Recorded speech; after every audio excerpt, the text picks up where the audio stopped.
Rebel Author Podcast, where we talk about books, business, and occasionally bad words.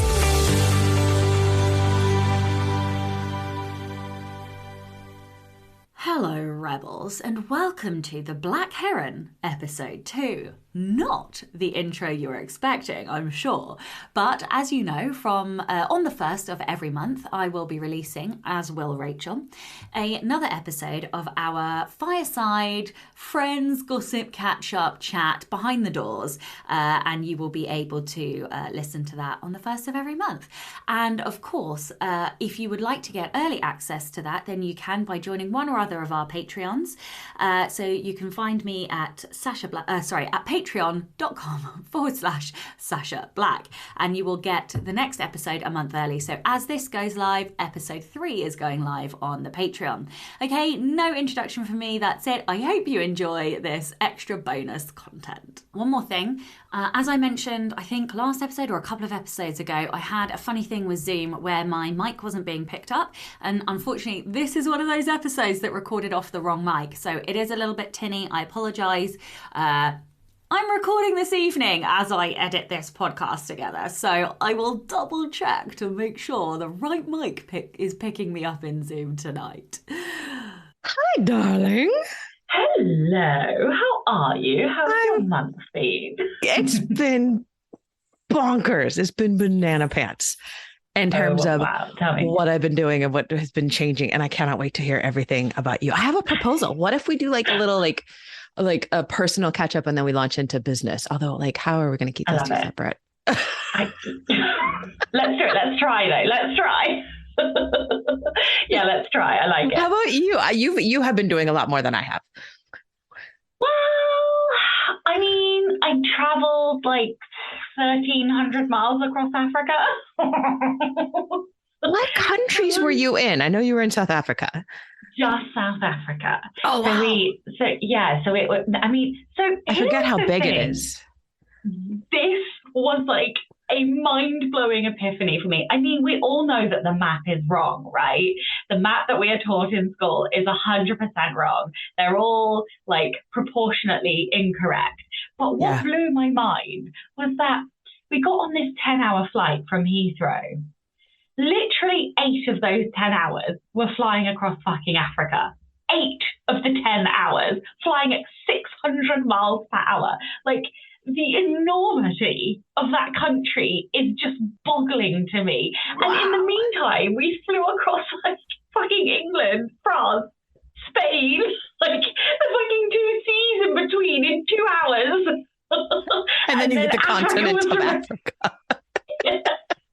Oh my God. So it's so big, you can't even fathom. And the crazy thing is, I was like, oh yeah, okay, so Cape Town, like, can we not like squeeze Cape Town in? It was still 2,000 kilometers away from where we were. I know. You're kidding. No, I'm not even joking. I know. It was, so it was like a real education in the fact that we are fucking insignificant in this country. So, yeah, it was amazing and life-changing, and what was the most life-changing part of it?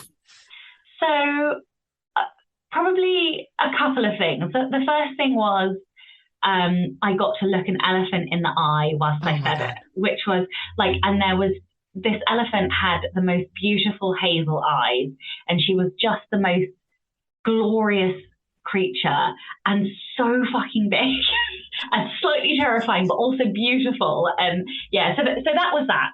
So that was the first one, and that was definitely bucket list. And like, you know, I got to sort of touch her and feed her, and that was amazing. But then the other thing that was really life changing was the fact that so on this 1,300 mile trip, we drove past literally thousands of townships. And so technically they are illegal because they are not established by the government who's meant to own the land or whatever bullshit there is. But basically people who create villages in a sense, but these homes are created out of corrugated metal and bricks hold them together. And that is basically it. There's no running water. There's no electricity. And where there is electricity, they literally throw wires over the cabling, and loads of people die trying to pull, it's horrific, trying to pull electricity off of the main lines into their house, like all these live wires. Yeah, no water, no electricity. I mean, we drove past kids washing clothes in dirty river water and playing with these toy cars that they built out of wire. And, you know, my stepsister gave her wedding cake away. And, I'm going goosebumpy even thinking about it. Like, the joy that some of these people, like, they literally danced down the road with open arms for this 2-day-old wedding cake. And it was just such a reminder that, like, just, I don't know, like, just, I'm so privileged. I'm so fucking privileged.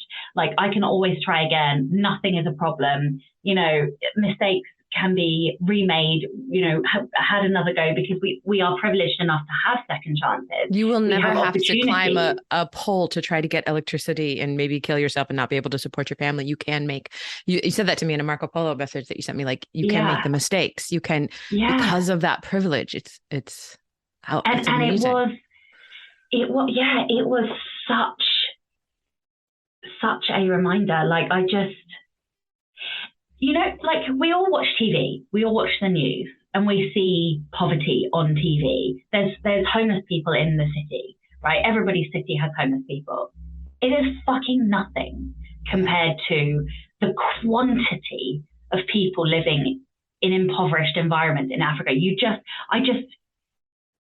cannot count, because it is that enormous. And that was horrifying to me. I feel very naive, to be honest with you, and uneducated on quite how bad the situation is. So yeah, that is the thing that is going to stay with me forever.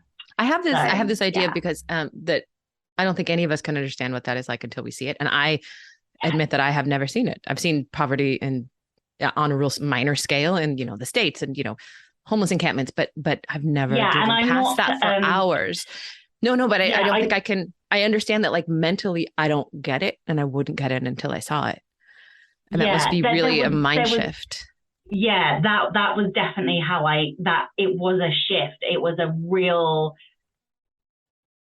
stop, and my life is never going to be the same again because I've seen that, and I desperately want to do something about it, and I have no fucking idea how you change an entire world. Our world is fucked. Like, that should not be happening, you know. And I just wanted to say, I know I said earlier, the poverty in the UK is nothing. That I don't mean nothing. Oh, I understand. Still a problem. Yes, of course. I just meant, but it's not like 10 hours of driving and that's all you see is. Yes. Yeah. That was the shocking bit. Yeah. But tell me about your month. I want to know your things. It's so not going to South Africa, which is a place I've always wanted to go, and someday I will get there. My month has been kind of well, I went to the RWNZ Romance Writers of New Zealand conference, which was great and completely overwhelming, and I don't know how to people anymore, and I lost my shit. More ways than one. I was so sick afterwards with this terrible abdominal migraine, and I was just really, really ill for about 3 days. And I talked to our pal Ellie, of Becca Syme fame, and she started talking to me about boundaries and what, you know, we're bound straight in there with the sucker punch. Straight, she sucker punched me like twice in our first phone call. No, but she did. I did say to Ellie, who is for people who don't know, she's a coach within the Clifton Strengths who works for Becca Syme, and she's fantastic and she's mind blowing. And now she's my monthly coach. I'm so excited because I was just copying Sasha, and I told her, I said I'm copying Sasha, and she goes, oh yeah. She goes, but you know, looking at your strengths, I'm not going to be mean to you like I am to her. She said, I'm going to be much more gentle with you. I don't need to do that. Wow. Said, thank God. And then she proceeded to be not gentle at all. Yes. I love it. sweet with that sweet little smile that she has. But she was, she was basically, set aside all of my, businessy kind of questions about how do I write more, blah, blah, blah. She's like, okay, let's talk about your soul and boundaries. And I still haven't done the exercise that she needed me to do, which was like draw actually the concentric circles of who do you let in close and closer and closest because of my relator. Take a drink, Clifton Strengths. And so I'm going to do that before I see her on Friday for our mini coaching. But where am I going with this? I love that I do exactly the same. I send her a list of questions and then she just takes the whole conversation when she wants it, which is exactly where it needs to go as well. Like that's exactly where it needs to go. And what we are saying here, people, is that writing coaches are amazing, especially if you get the right one for you. So then, I argued with her for a while about how I couldn't use the help that I thought I needed and wanted. And, email is always my biggest problem. And I set up the most amazing email autoresponder that the world has ever seen. Did you see it yet? No, I have not, but I'm going to email you immediately after this just to get the email me to get it, because the very first one is like, if this is urgent because there's a bomb underneath your chair and it will detonate if I don't get back to you quick enough, please put urgent in the subject line and I might see it in time. Otherwise, prayer hands. Like I just But because otherwise people always like to put urgent in the subject line and go, do you recommend a writing conference? Something that is not urgent. And then the other one that was really important to me to get in there's a bunch of things. I was just like, fuck it. People read to the end. God bless them. If they don't, I don't care. But I put in this big paragraph about if you are sending me a compliment of any sort, thanking me for anything, here's how you have just made my heart feel. Because that is the hardest part to me. And sometimes I will avoid email, sometimes for weeks, because there will be a bunch of those kind of emails in there and I don't know how to respond. I like to put my head under the sand. I can't say I do say thank you, but I don't say it well. So I tried to say it really heartfelt in that little paragraph. And then and they probably will, because I generally do get around to it eventually. But then when I send them a thank you so much, really, really, you touched my heart, they'll already know that I had a problem with it and I don't know what to do. And I'm underwater. And it's a thing of beauty, people. Just email me, Rachael@RachelHerron.com. Got to spell it right. I love that. Just to see the autoresponder. And then I won't respond. But so I set that up and that was fantastic. And then I use something called Boomerang. Have you ever heard of Boomerang? I've heard you talk about Boomerang before. Yeah. I turned it back on. It terrifies me. It's so good. The thing is, you can always go to the Boomerang file and peek at it just to see if there's anything that's going to explode. But I needed this royalty audiobook question answered, and the nobody's answering me at the audio company Blackstone. So I kept escalating it, and then the CEO responded and put urgent in the title, and I got it. And it was this thing that he was like, we didn't even know how to reach you. So it worked. It worked on a business, time sensitive thing. And now my brain is, and what Boomerang does is it keeps all your emails out of your inbox until a set time when they'll dump in. I turned it off so they won't dump in. There's no set time. I have to choose. I have to go push unpause Boomerang. And I'm trying to do it once, maybe twice a week. And then they all fill in and I spend a few hours going through. But otherwise, everything's out except people that I have whitelisted, like you and my sisters and my assistant. All of those will always come in. My editor, my agent, all those. But otherwise, it's really good. It's really good. That is amazing. Do you still have guilt around the email then? I have probably 75% less guilt around the email as of this week. Yes. Because there is a lovey, touchy, feely thing that I am sending out regularly, and that person will feel appreciated. Yes. No, the guilt has been 1,000 pounds, and I have 75% less. That's amazing. I love it. I love it. So yeah. Okay, wait, so we just fucked off with personal stuff. There's no other personal stuff. There's one more. There's one more because I think that you will appreciate it, and it's Ellie related. Tell me. Ellie gave me a 30-day homework. Oh, ouch. Yes. What is it? It was ouch. So it appears that I have a problem with control. That's so weird. I can't. What? You? Yeah, I know. Do you know that is my number one problem in life? That is. literally. Well, you may end up with this homework. Yeah. Okay. Note to self: don't ever mention that to Ellie. Tell me what it is. So basically, she was like, you need to email me every day with the same sentence, like as an affirmation. And the affirmation is like, let me get the exact phrasing, because even after 19 days, I still don't know it off by heart. But the phrase, where is my sent items? Here we go. Let me find today's. Okay. So it says, I cannot place expectations on people or things outside of my control, and I cannot control everyone and everything. But here was the thing. Not only did I have to send that, I had to send like a thought or a way that I do this or a way that it impacts my life. And so like the first 2 or 3 days, I like basically just re-said what Ellie had said to me. But then we were away and I was away from work. And so every day got deeper and deeper. Ooh. And then I got to like the why. Why am I behaving like this? Why do I do this? And it was like this meditative kind of experiment, and like it has been enlightening. I'm on day 19, so I'm like 2/3 of the way through, and I've done it consistently as well. Like I don't know how, like given some of the flights and things, but I thought you would like it because it's thinking on one topic every single day intentionally for 30 days, or 19 for me currently, has been so fascinating. And like, I just didn't think that I could get any deeper, but every day I've gone a layer deeper.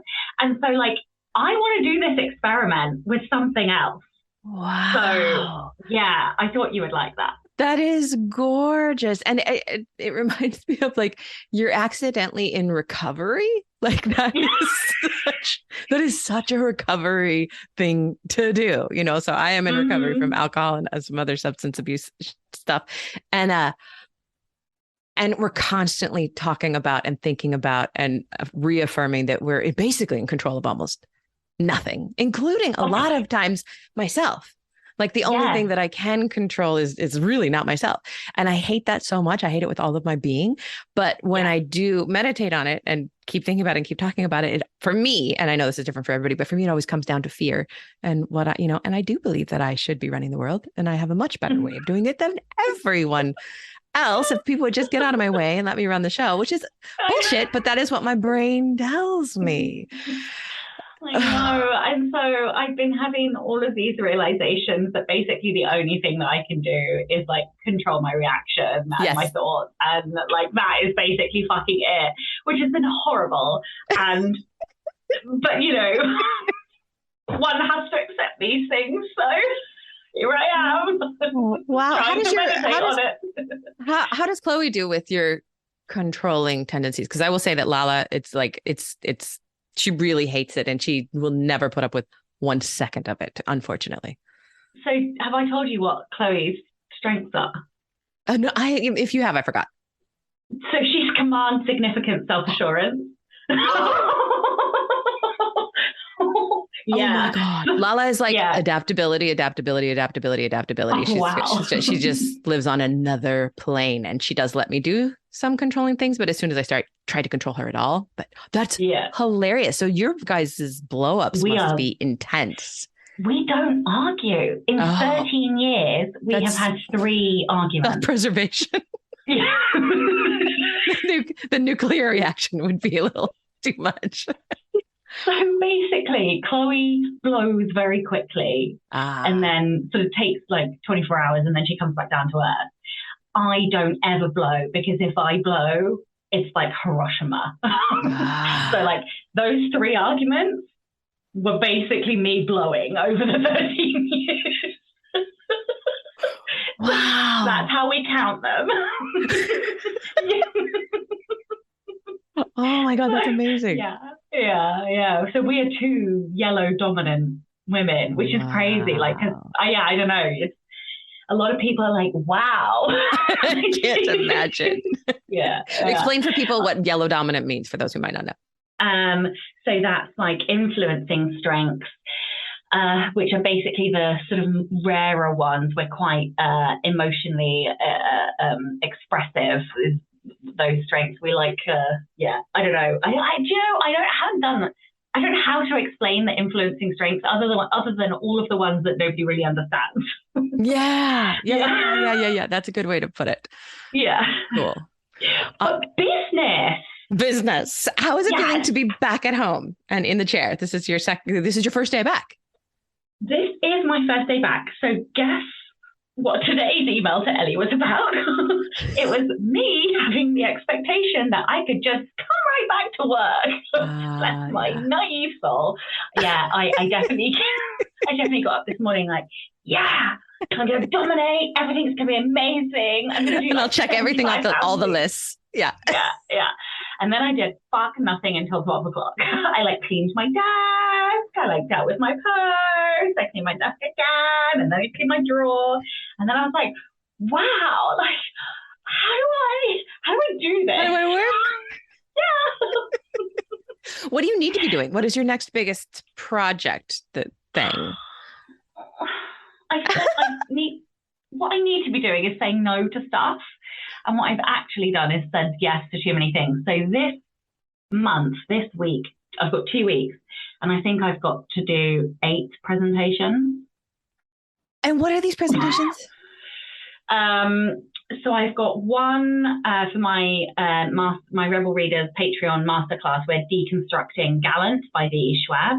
I've got one on the senses, one on mastering the unlikable character, one on self-publishing 101. Are these for Jericho or Ally or? 4 are for Jericho. One is for the Patreon, and then 2. It's either 1 or 2 for Ally. And then there's something else. I've got another one. Oh, go on. No, it's just do these come with slideshows? Do you have Oh no! So they're not even sitting and reacting to interview questions or something. No. One is. I've got one that's that. Yeah, God. I know. I made a mistake. Lots of times. I made multiple mistakes. The Jericho one I don't mind because it's in person and that's fun. I haven't done that really for a really long time. So I'm kind of nervous and excited. And that's 4 of them in one. But also I really just want to be writing because whilst I was away, I completely changed the plot of my story. And apparently that's normal for me. So Ellie tells me. I beg to differ, but apparently I do that every single time. Really? She calls it retweaking, and I just have no memory of doing that. I have a memory now, but it's not the point. I don't want it to be part of my process. Why does it have to be part of it? That's so interesting because you go away and your brain just rejiggers and you think deeper about what that's the whole thing about writing for a lot of us, I think, is that we think about it and then it makes us smarter because we're thinking about our books and now we're smarter people and we come up with a better fucking idea and then we've got to do it. So annoying. Because we weren't that smart when we started thinking about the book, but then it taught us something. But why can't the first idea be the best one? Where's your intellection? I'm going to ask you this forever. 11, but it's right up there. Yeah. I have I have strategic and learner and input screen. I think input screen. Yeah. So I have 3 others because strategic is my second. So it gets pulled up. It's annoying. But the story, unsurprisingly, is much better now. And where are you? And where are you in the drafting phase of this? Skeletoning? I'm about to start skeletoning. Yeah, after I've done these presentations. So yeah. And then I will just go straight into writing, I think. Oh, that's going to feel so good. I've talked too much. I want to hear you haven't talked too much. You're fascinating. So I talked to Ellie about my fear of this is such a great moment. So I'm writing this queer paranormal midlife women's fiction. And I was like, my paranormal midlife women's fiction is already a niche. And I told her, what you and I have talked about, in adding the queer part to it is making it a bigger, a smaller sub niche. And she's like, yeah. And I said, and I want to make money on this. And she goes, oh yeah, I don't know if you can do that. And I was like, okay. Wow. And I was mad for like 4 seconds. And I thought, no, this is what I have been wondering about. Also, there was such a level of relief when she said it. And here's what happened to me. I had been moving towards the money and thinking about this queer paranormal series, right? But in my heart, I know that I don't like writing series. I just don't like doing it. I've done it 4 times, 5 times. And I always get bored. And I was already getting bored about thinking of the second or third book. Like the second book, you shouldn't already be getting bored with this idea. So I had this thought, which was just like, oh, maybe this is not a series. Maybe this is a big, beautiful standalone that I love and that I am so fucking proud of. And then that begs the question, oh my gosh, so much happened. So much has happened. That begs the question, do I want to put it into KU like I would, self-publish and put it in KU like I was going to do? It's very hard to get traction and readership with a book like that if you don't have a series to back it up. All of those books have series. So I am going to let my agent have it for a while, do what she wants with it. And if she can't sell it, then I will self-publish it, obviously, and do the promo. But doing promo on a brand new genre with no other books to follow it will be difficult, and that's fine. There will be some readership, and that'll be lovely. And I love this book, and that doesn't change it. But I'm not attaching weight anymore to it to make a ton of money. So then the next question was like, well, what do I really want to do? And that was going to be my next question. Yeah. And then my heart told me the answer. And I think we talked about this briefly, but my heart knows that what I love doing the most, and I've always said this, is writing the nonfiction, writing the creative nonfiction, writing memoir, writing for writers. And I have had this mental block for a while about I want to make more money from selling my books than I do teaching. And right now I don't. I make more money teaching than selling my books, which for a long time has made me feel like, well, I'm failing in some way. Those who can do, those who can't teach, that stupid saying. But I have to tell you, I have been loving teaching so much. Like my whole heart has been melting into puddles all around me. And it just struck home that, okay, I love teaching the 90-day classes. I love helping writers write. I also write a shit ton of books, and I'm really good at writing books. That's not going to stop. But I'm going to move forward just writing the next book that I want to write. And then after I finish that book, I'll write the next book that I want to write. And if that's a brand new novel that takes me by surprise, I'll write that. But the next thing that I'm going to write so I'm, finishing edits on the 7 Miracles, the paranormal, finishing edits, or I'm getting edits pretty soon from my editor on the memoir, which is called The Fix and is my recovery memoir. And then the book after that will be the 90 Days to Done book. Do you want to hear the subtitle of it though? Yes. 90 Days to Done, using responsive writing to stop overthinking and finally finish your beautiful book. Something like that. And responsive writing is like my new thing that I'm teaching and that I love. And then it's just lighting students up. And then we're going to go super woo for a second. Okay. Super woo, super woo. So I went away this last weekend on a writer's retreat, solo writer's retreat. I try to do it every 6 months. I Marco Polo'd you from the tub, I think. And this tub was outside on the edge of a cliff. No one around except the owner's parents did walk by while I was in the tub, and I'm holding my boobs under the water. And they're like, no, we're not going to come closer. But I didn't know what they were saying because the wind was really loud. No, but it was beautiful. So I was all by myself out there, and I went out there to think and to journal and to meditate on all of these things. And I'm going to tell you something, and you don't have to believe me, and no one listening has to believe me, but I have a student who is a beautiful person and, don't laugh, receives messages from a beloved person who is no longer on this side of the veil. And she gets messages sometimes for other people. And out of the blue, the night before I left, I had been lying in our bed here at home. And I thought, oh my God, I'm going to do the opposite thing of what I thought I was going to do. I thought I was trying to lean away from teaching. I'm going to lean into teaching with all of my heart and do it right this time and do it with all of my heart. And so then I woke up to this message, and I'm going to read it to you. This person who does not know me very well, and I don't know her very well, says that her person told her to say to me, it's time for you to step into a new role. It's not what you thought you would be doing right now. It's a new chapter. It feels like this, but it really isn't at all. It's what you have always been meant to be doing and really have been doing all along. You are just formalizing this. Don't let the awkward in between stop you from stepping into it. Oh my God, get out! And I was like, have I been doing this all along? I've been teaching for years. I'm 320 episodes into my podcast, 6+ years. I have been teaching this whole time, but only half-assed. Not half-assed. I don't half-ass anything. I whole-ass everything. But always with the intention of like, well, it shouldn't be as important to me as it is. It is that important. And I fucking love it. So here's my new thing. I am Mama Bear to writers, because I will cut a bitch. I will fight anybody who tries to hurt any new writer or any writer who gets hurt. And I want to be Mr. Rogers meets Tim Gunn.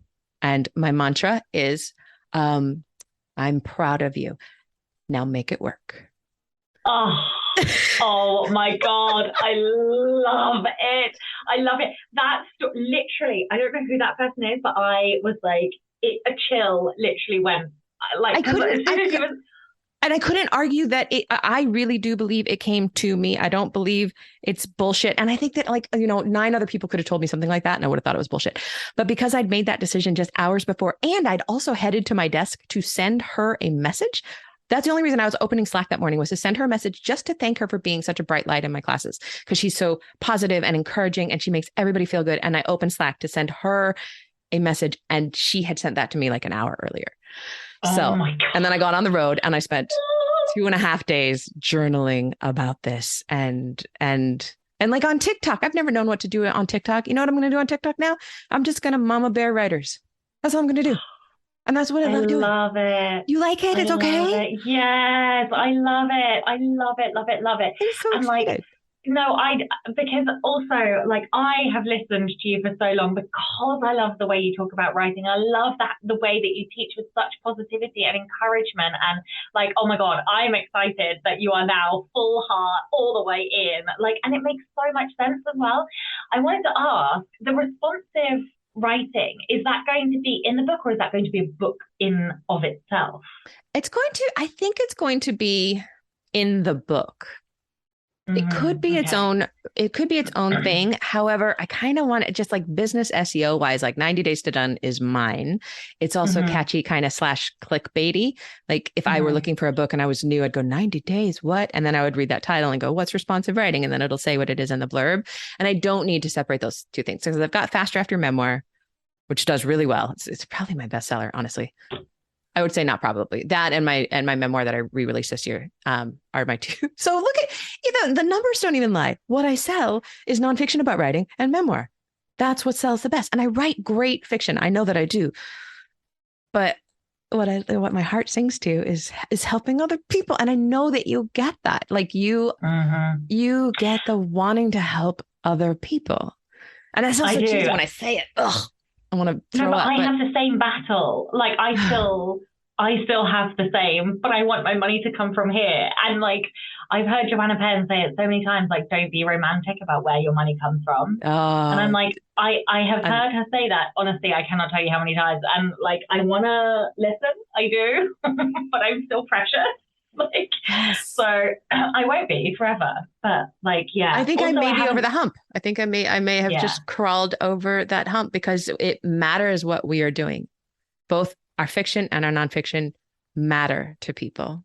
And that what a fucking gift. Like speaking of privilege, the fact that we can sit on Zoom and have this conversation about our life's work. Yes, exactly. And I don't want to write things that don't matter. That's the problem, right?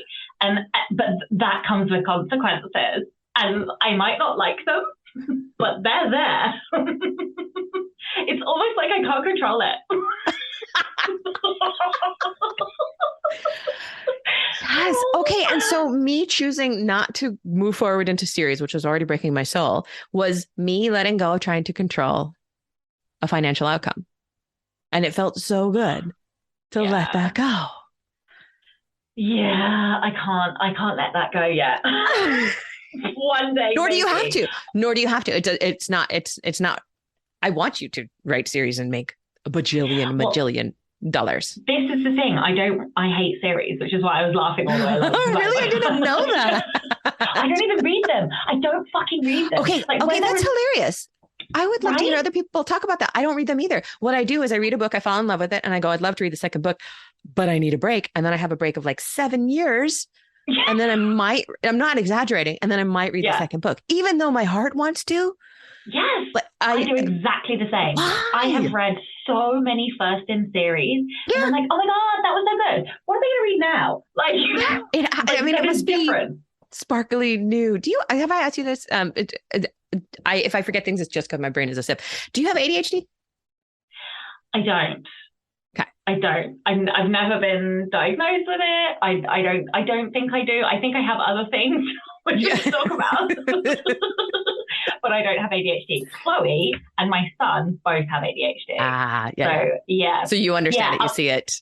Yeah. Yes, I understand it. I see it. Yeah, I live with it. 2/3 of my household. Atlas is not diagnosed, but we've been put on a pathway. We're pretty sure he probably has ADHD. Yeah. But no, I don't know what it is. I think it's like travel for me. There are so many countries that I want to visit. I don't like to visit the same country twice. I like to go and I like to do it properly the first time.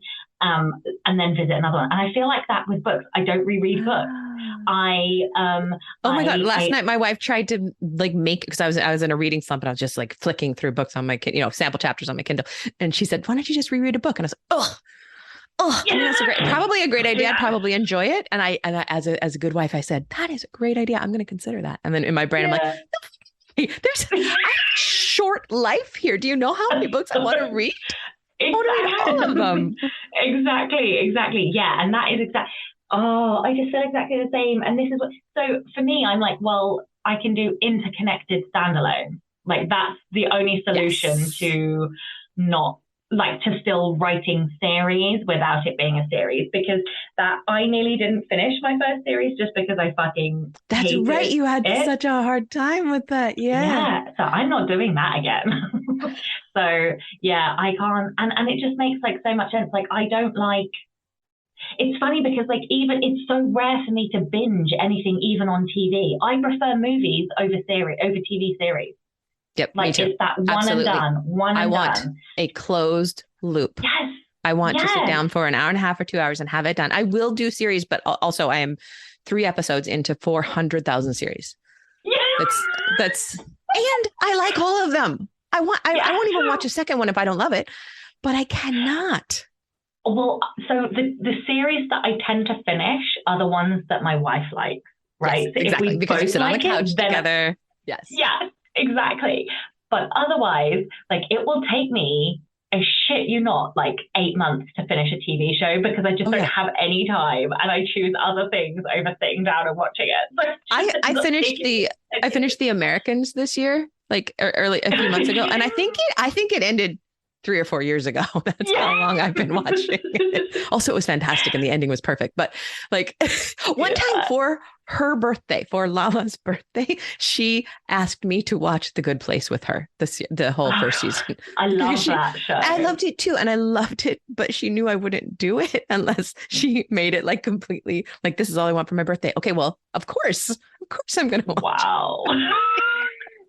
Yeah, it's so difficult because we're like, no, you can't watch that without me. And then it's like 5 days for Chloe before I have the time to sit down again and watch TV. And she's like, come on.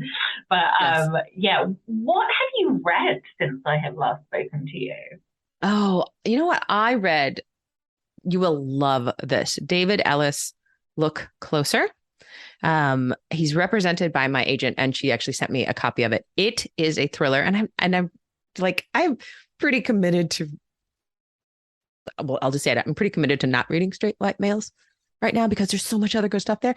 And I picked it up because I took it on my retreat and she had sent it to me. It was brilliant and twisty and stuff I didn't see coming. And it's very kind of hard to surprise me, anymore with thrillers because we see it all and we're writers and we're underneath, we're inside the gears of it. And it was really, really well written and moving. I really loved it. What else did I read? I read the new Becky Chambers, the first novella. I don't know if you do. I don't do so much science fiction, but she's kind of cozy science fiction, and she writes like about this cozy fantasy movement. Yeah, I read a cozy fantasy. I can't remember what it was called, but it was one that everybody was reading on TikTok, and it was a darling. Legends and Lattes. Legends and Lattes. I have it literally here to read. It's precious. And so this one is science fiction, but I mean, it's really more fantasy. It's about a tea making monk who meets a robot in the forest, and they go on a little adventure. And it was just so nice. And what else I've been reading? Oh, I've been doing some Seth Godin drop-ins. And do you read him? I have read some of his. I've read The Dip. I've read All Marketers Are Liars. And I think Have I've you read The Practice? Else. Is that the blue cover? I don't remember. I don't know. I got it on Kindle, so I'm not sure. The Practice. It's a blue cover. Yeah. I've got it. I just haven't read it. I've also read Tribes. I think. Oh, I haven't read that one. It's like, and I'm sure they're all the same because they come from his blog, but they're really nice and short. But The Practice is it was really reminding me that we do our work in order to ship it and to give it to other people. We do it and then we move it out, and we don't get precious about it. And the whole book is about not being precious about your work. And I can be awesomely precious about my work. It's almost like he's telling us like not to try and control the outcome. Exactly. What about you? What have you read? So I'm just going to have to open my Goodreads because I have a memory like I say. So I have not read a huge amount. So at the beginning, I've read like 67 books this year, but all like the vast majority of those were in the first chunk of the year. And then I've been in pretty much a reading slump for the whole of this quarter. So I would say from about April, I've been in a bit of a reading slump. One, because I have overworked. And I always read at night. I've been working until like 10:30 at night. And then I'm done. And like done at that point. Yeah. And two, I read a load of books that put me in a slump, which we talked about last time. Right. Yes. Yes, and I have been slowly pulling myself out. So the one book that I think, did we talk about Malice last time? I think it sounds familiar, or maybe I heard you talk about it on your show. Actually, I can't remember. Yeah, maybe. Well, so I read King of Battle and Blood, which is by Scarlett Sinclair, which is like a fantasy romance. It's basically vampire smut, and I loved it. Every single page. I loved every single page. What did you love about it? What lit you up? Because your face is so cute right now. If people are watching on the video in my Patreon, like your face is just like beaming giddily, like you're in love with it. I really was. It was just like total. It was just fluff. Like it. There was nothing. It wasn't like a literary masterpiece, but it was just. I just could not put it down. I was invested in the characters. Like it was like, I don't know how to describe these books. Do you know how there are these books where you're like, I really shouldn't enjoy this because you know it's not the most plausible plot. You know it's not the most realistic love story. You know it's not this, you know it's not that. And yet, Gestalt, the whole is more than the sum of its parts, right? Yes. And it was just brilliant. Tell me the name of it again, because it sounded like all those other books. King of Battle and Blood. And basically, like she masturbates in the second page or whatever it was, the second chapter, and then they're like banging in like the third chapter or whatever it was, and I was just like, this is fucking great. Did you ever read the Black Dagger Brotherhood? No, I need to write it down. Those were grab the first one. It's exactly the same feeling. It's also vampires and it's also very smutty. So vampires are my favorite. They are literally my favorite the first Black Dagger Brotherhood. They are absolutely. It was the very first book in my life that I got on a plane in New York and started reading and finished it as we taxied in San Francisco. Because usually I'll read for like an hour or whatever, but I just. Those 4.5 hours, I did it. And I read I read that whole series, I must say. Well, I don't know, maybe the last 3 or 4. That is an endorsement. Right? Do you know the thing that I love? When it's like they will kill for you, like that they would kill for you, but like nobody else. Like, so I don't really like abusive relationships or portrayal of that in terms of like not so domestic violence, fine, well, not fine, but you know what I mean, like I don't mind reading that. What I don't like are toxic relationships. Yeah. But what I do like is something that gets right up to the line of what's acceptable. That is the Black Dagger Brotherhood. Yes. Yes, that is what I like where it's just acceptable, but like you're like, should I like this? I'm not sure if I should.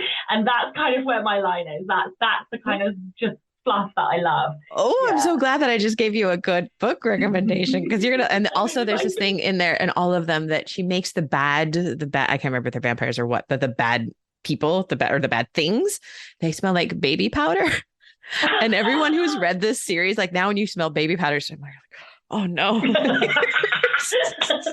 Such a visceral. Oh my god. Oh wait, I'm literally going to download it as soon as she off the call. Or I might buy it. I think I'll buy the paperback.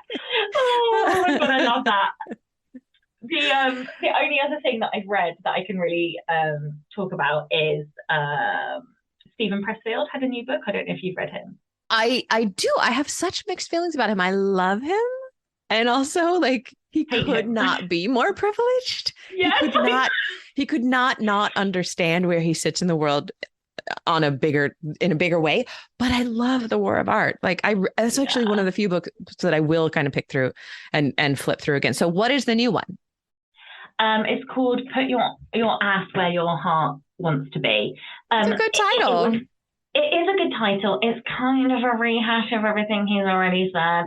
But I just don't mind, because I just, he is like, I agree about the like white male privilege, middle class, opportunities, all the rest of it. But I do kind of like the way that he says things. I'm pretty sure he's high competition, and that's what appeals to me. Because he has that very competitive mindset language. He even talked about word dropped competition in there, and I was like, I had a feeling he was high competition. So yeah, like I have a feeling that's why he appeals to me, not necessarily anything else. I think he's just using language that I push. Yeah. Well, even the way he talks about resistance as being, the true north compass point, where you feel the most resistance is where your heart should go. That's like a competitive way to look at it too. And I could see him not working for people. Yeah. The war of art. Exactly. Right. There can only be one winner, right? So there's actually on my Trello board, there is just a note to myself that says the war of art, but me. And that is 90 days to done. And in bed that night, when I made this decision before I saw the message in my Slack channel the next day, I want to write like the war of art about writing, but the kindest, sweetest, most loving and encouraging message that has ever been given, because that's where he does really well. He doesn't need to be kind and he's not a mama bear. I want to be like the mama bear Stephen Pressfield. There, I said it. I love it. I am so here for that. I cannot wait for this. Can I just throw my money at you immediately? Because I want it. I need it because I am. Go on. I am in fear of this next book. So I need that. You need to write that book for me. What are you in fear of with the book? I think that I am in fear that I can't write it at the pace I want to write it. I'm in fear that I don't know enough. I'm in fear that... Is this the one you're not talking about the genre publicly yet? Okay, great. Yeah. So we'll not click on that. The one that I rewrote the outline. Well, posted. Right. Right. Anyway, I don't know. Just that I can't do it. That the same thing will happen that happened with the last book. Well, not the last book, but the book before that took like 4 years. So yeah, I don't know. And you have some like leftover PTSD from that. Yeah. Where the P stands for publishing. Yeah. Exactly. And that I'm going to do it and fail, I think, is the other thing that worries me. Yeah, because I still can't get rid of the financial expectation, which is a problem. Yeah. So, yeah, I don't know. I'm going to do it anyway, but I still need, we need these mindset books because it's going to be amazing because you love it. This is something that is important to you and that matters. What was the most recent book that you wrote so quickly? Was that The Anatomy of a Bestseller? That one I wrote in 2 weeks, but the other one I wrote... Good God.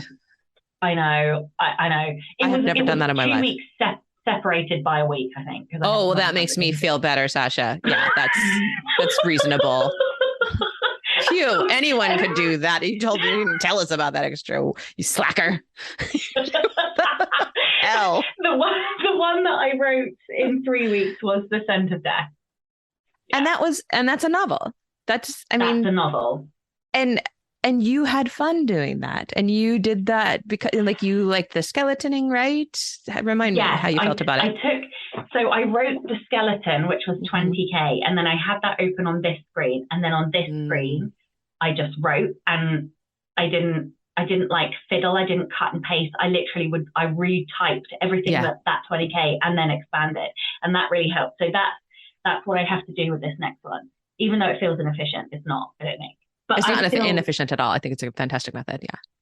This is the book, this is the test. If I can do it a second time, then I can do it a third and fourth and fifth, right? So this is where the fear comes from. It's like, can I do this process again? That I think is the fear, Yeah. I think you're going to know 5 days in that not only can you do this, but this is you, and that you're going to have so much fun with those first 5 days of, fun squeaky. Yeah. How long will it take you to do the skeleton, do you think? How long does that usually take you? For me, that's the hard part. I'm not a good planner that way. Yeah, I don't know is the honest answer. I would like to think maybe 2 weeks, because I have to allow myself to think a bit. Yes, you do. And then if I say 2 weeks, maybe I'll do it in a week. But I don't know. I'm going to say 2 weeks, and then we'll see what happens. So by the time we talk next month. Don't you dare say that to me. You will probably have it done. You're actually going red. I'm going red for you. Wow, I'm sympathetic. Yeah, I mean, I could. And then I could try. And then you'll be cozy. You'll be having fun. You'll be excited about it. Yeah, I would like to do that. You'll be crying on the floor, but I think one or the other. So will you be done with all the edits? Let's make this about you. You'll be done with me. Yeah. I will be done with the developmental edit. It will 7 Miracles will be off for copy edit. I'm doing this weird thing that I've hired a copy editor as if I am moving forward to self-publishing, even though I have decided to let my agent have it. So I don't know if I'm just throwing money away, but whatever. It's not that much money.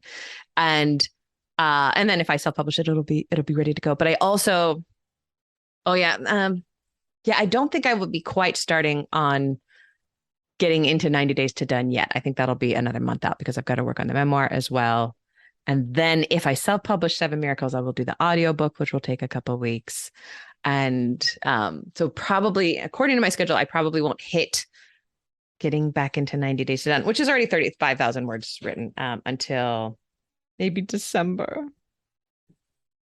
So did the booth arrive? No, not yet. It's not here yet. Oh my God, are you kidding me? I can't, but right.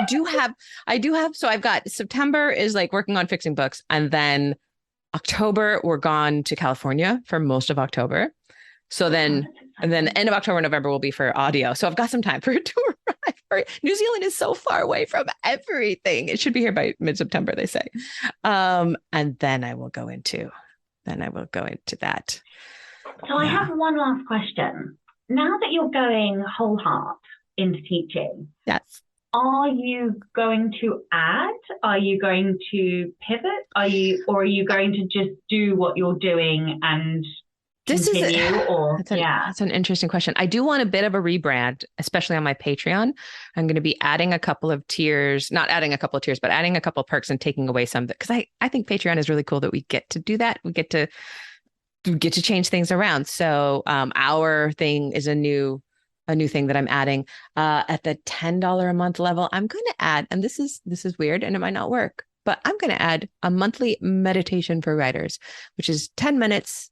You can lie on the floor in your office and let Rachael tell you that it's all going to be okay. And here's why. So that's fun. So a few more writerly things. So maybe rebrand that a little bit, work on the TikTok. And yes, to answer your question more succinctly, I would like to create, and this has been my plan for a long time, I just haven't gotten around to doing it, is some more evergreen content, because I only have one evergreen like hour-long course out there, and it just keeps chugging along, bringing in money every month, a few $100s. And I put that up 8 years ago.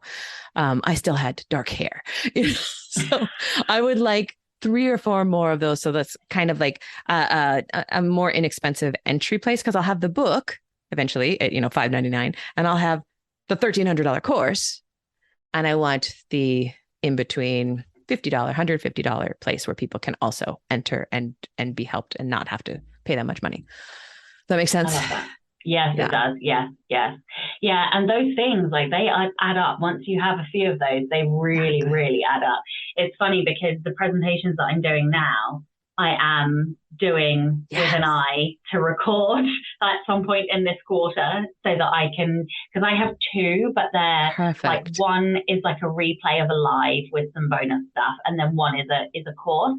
But I really struggle not having a live audience, because SIG and all of the yellow strength. I really do so well without a live audience.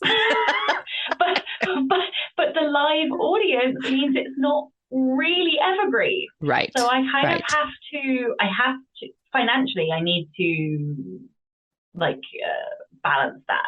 So yeah, that is why I'm going to perform it, test it, live. That's teaching perfect. And then record it afterwards. Yeah. So yeah. Do you know what I know we're going to wind it up here, but do you know what the best platforms are right now for doing this? Because I use Teachable and I use Udemy. Are there other ones that are big right now? Is there anything that can go through Shopify? Because I am in the middle of setting up a Shopify site. Can you sell courses through Shopify? So I use Thinkific. Yeah. Do you like it? Yeah, I do. It's been very user-friendly. You can do it's very teachable, similar. It's just slightly cheaper, I think. Mm-hmm. And I connect it to Stripe, which means it must be able to go through Shopify, I would have thought. Yeah. But you have to still, I think they have to take the course on the platform. Right. Yeah. Because I don't know that Shopify is going to have any. They won't have any. They won't have that set up. No. So, but that you could link out, because I link out on my website. Yeah. I love all this stuff. I love all this business crap. All right. Yes. One recommendation. I have not read this, but 2 of my friends have read this and have literally used all of their Post-it notes. This is about. Yes, Morgana Best. I've been hearing her on all the podcasts. Yeah. Tell us the title. Stop making others rich, how authors can make bank selling direct. So I've had this recommended by more than one person as literally the go-to Bible for selling direct. Haven't read it, can't recommend it myself, but it is literally next on my TBR. So do you want? So let's talk about it next time too. Yes. Okay. Let's do that. Let's do that. Yes. Deal. Well done. Well done. Okay. And now it's almost midnight your time. You must be so tired. This is your first day back in the office. I'm buzzing. I'm so glad to be back. It's unbelievable. Welcome home. Life, I love that. Okay, my darling. Happy writing. Thanks for everything. Don't forget to tune in and subscribe on your podcatcher. And when you have a moment, please leave a review.